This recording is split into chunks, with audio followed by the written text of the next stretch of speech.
Good morning. How are you? I hope that you will be very well and also enjoying the videos आप tense यानी tense के जो भी video हैं उनको आप बहुत ही आनंद से देख रहे होंगे और I am sure that you will be also taking knowledge from this videos. In video से आपको नॉलेज भी मिलेगी और आप इनसे ये भी समझोगे कि हम टेंस को किस तरह से बनाते हैं, सेंटेंस कैसे पहचाने जाते हैं।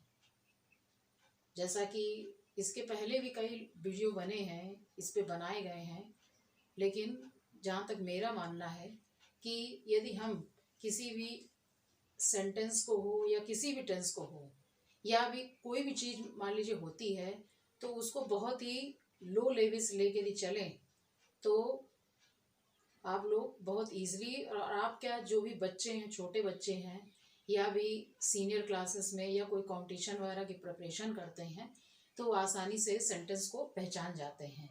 और जब मेरी ये वीडियो टेंस के कंप्लीट हो जाएंगे इसके बाद हम आप लोगों को जैसे कि कभी कभी वर्ब भरने के लिए कंपटीशन वगैरह में या टेस्ट में या बच्चों के पेपर्स में आती है तो वो भी बताएंगे, तो आप इससे एक समझ लोगे कि ये सेंटेंस हमारा किस टेंस का है और बस उसी टेंस के अकॉर्डिंग जो भी हमें वर्ब भरनी है वो हम फिलअप करेंगे।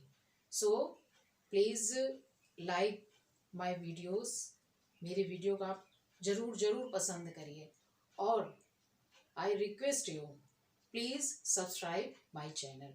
यदि आप सब्सक्राइब करेंगे तो आपको जो भी वीडियो बनेंगे कंपटीशन के लेवल के हों या भी बच्चों के हिसाब से हैं या बड़ों के हिसाब से जो भी होंगे वो सब आपको कंटिन्यू मिलते रहेंगे। और मेरी ये पूरी कोशिश रहेगी कि आप मेरे वीडियो से हमेशा फ़ायदे में ही रहो, कोई भी आपको नुकसान ना, आपको कभी ये ना लगे कि हम अपना टाइम वेस्ट कर रहे हैं इस वीडियो को देख करके। तो अब हम आज फ्यूचर कंटिन्यूअस के इस रूल को समझेंगे क्लियर। और देखिए इसका इंट्रोडक्शन क्या है, कैसे पहचानेंगे कि फ्यूचर कंटिन्यूअस के हैं। So see the future continuous.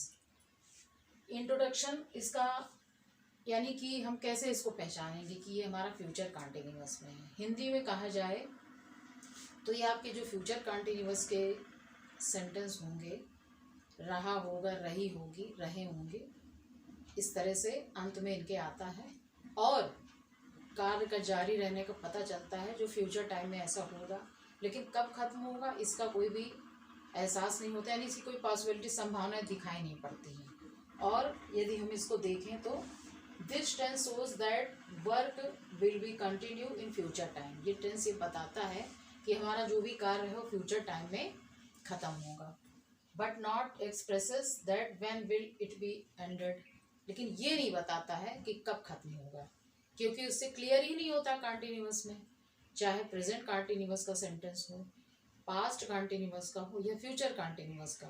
कार्य के जारी रहने का तो पता चलता है लेकिन कब खत्म होगा ये पता नहीं चलता है, इसीलिए कभी कभी इन्हें इम्परफेक्ट भी बोलते हैं क्योंकि इनमें क्लियर नहीं होता है।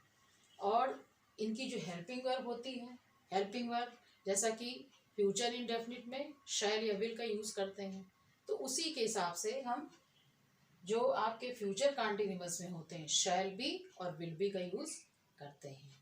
शैल बी और विल बी कैसे यूज़ करेंगे, जैसे आप शैल और विल को यूज़ करते थे, शैल को आप आई और वी उन सब्जेक्ट्स के साथ यूज़ करते थे और विल को सेकंड पर्सन और जितने भी थर्ड पर्सन प्लूरल सब्जेक्ट या सिंगुलर सब्जेक्ट्स होते थे उनमें हम यूज़ करते हैं। बस उसी के तरह से हम विल बी और शैल बी को भी यूज़ करेंगे।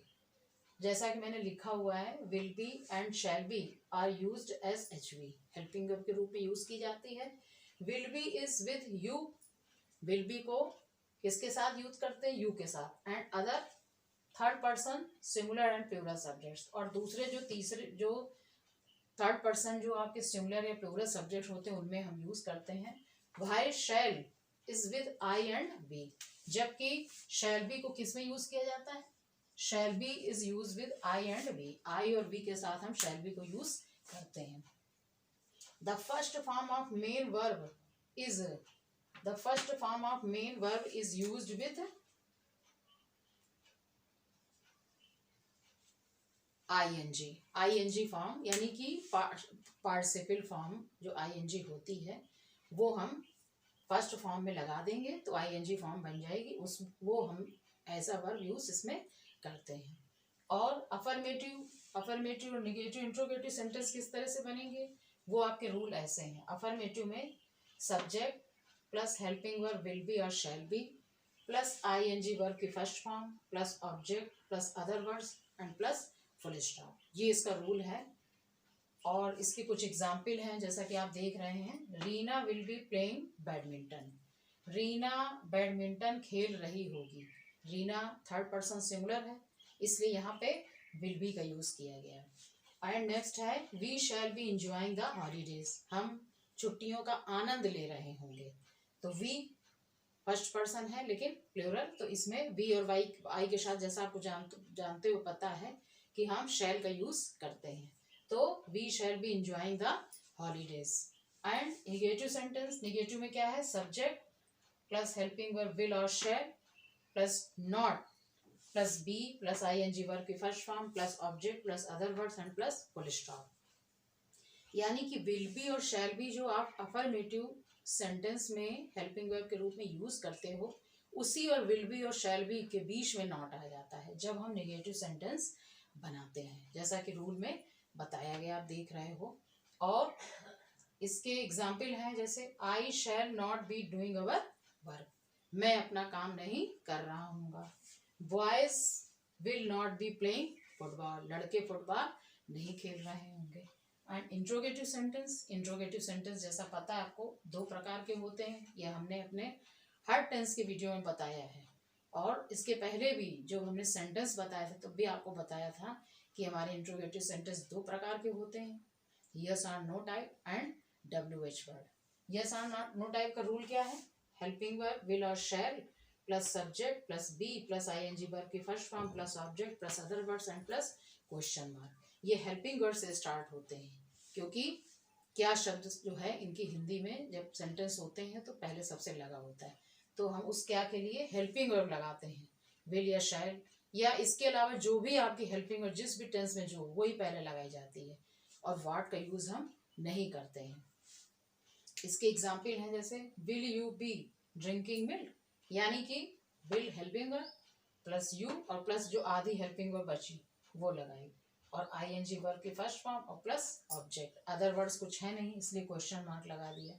नेक्स्ट है आपका शैल I be seeing the Taj Mahal इन आगरा, ये आपका कौन सा है, ये भी आपका इसी तरह से है। इसमें क्या मैं ताजमहल आगरा में देख रहा हूँगा, ठीक है। तो ये आपने देखा कि इस तरह से शैल का यूज आई और बी के साथ, और विल बी जो यूज की जाती है वो सेकंड पर्सन थर्ड पर्सन के साथ हम यूज करते हैं। थर्ड पर्सन सिंगुलर और प्लूरल दोनों के साथ यूज किया जाता है। अब इसके बाद WH वर्ड आ जाते हैं। WH वर्ड यानी कि प्रश्नवाचक शब्द वाक्यों के बीच में आते हैं और इनकी इंग्लिश सबसे पहले बनाई जाती है। WH वर्ड का रूल है, WH word plus helping verb will और shall plus subject plus be plus ING verb की first form plus object plus other words and plus question mark. अब इसमें एग्जाम्पल हैं, जैसे where will children be going for picnic, बच्चे picnic के लिए कहाँ जा रहे होंगे, तो कहाँ बीच में आया लेकिन इंग्लिश सबसे पहले इसकी। नेक्स्ट है when shall I be purchasing our books, हम अपनी किताबें कब खरीद रहे होंगे, कब खरीद रहे होंगे, कब बीच में आया लेकिन इंग्लिश व्हेन सबसे पहले लगाया। तो ये इंट्रोगेटिव के सेंटेंस हुए। तो आज हम लोगों ने इस तरह से देखा कि फ्यूचर कंटिन्यूअस में कौन से रूल होते हैं, इसकी पहचान क्या होती है और किस तरह से ये सेंटेंस समझ करके बनाए जाते हैं। So I hope that you will be benefited with my video. तो आगे भी आप लोग इसी तरह से मुझे इनकरेज करते रहिए, देखते रहिए और मेरे चैनल को सब्सक्राइब करते रहिए। Thank you.